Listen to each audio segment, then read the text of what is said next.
پہلے بھی کہا تھا کہ پھر دوہرا رہا ہوں کہ پی ٹی آئی کے اندر کارکنوں اور رہنماؤں کے درمیان خلیج بہت تیزی سے بڑھ رہی ہے، اور یہ بڑی خطرناک بات ہے، صرف پارٹی کے لیے نہیں، ملک کے لیے بھی، قومی وحدت کے لیے بھی۔ عمران خان کی صحت کے مسئلے پر لگتا ہے کہ معاملات پوائنٹ آف نو ریٹرن کی جانب بڑھ رہے ہیں۔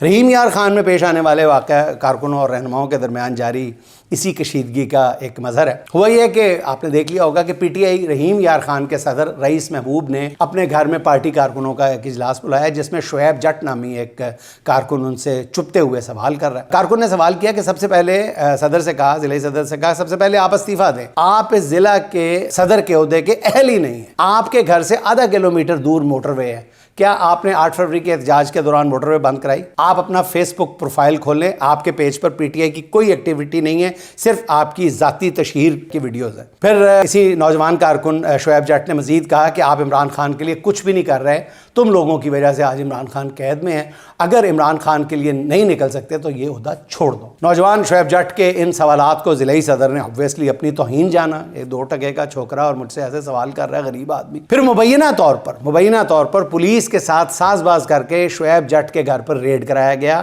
ان کے 2 چھوٹے بھائیوں کو اٹھوا لیا گیا، جس کے بعد شعیب جٹ نے اپنی گرفتاری دے کر اپنے بھائیوں کو رہا کرایا اور خود جیل چلا گیا۔ یہ غیر مصدقہ اطلاعات ہیں، اگر آپ لوگوں میں سے کسی کے پاس مصدقہ اطلاعات ہوں تو ضرور کمنٹس میں ہمیں آگاہ کیجیے گا۔ اگر ناظرین پی ٹی آئی رحیم یار خان کے صدر اس کارروائی کے پیچھے ہیں تو میرا خیال ان سے باز پرسی نہیں ہونی چاہیے، بلکہ انہیں فوری طور پر پارٹی عہدے سے برطرف بھی کیا جانا چاہیے۔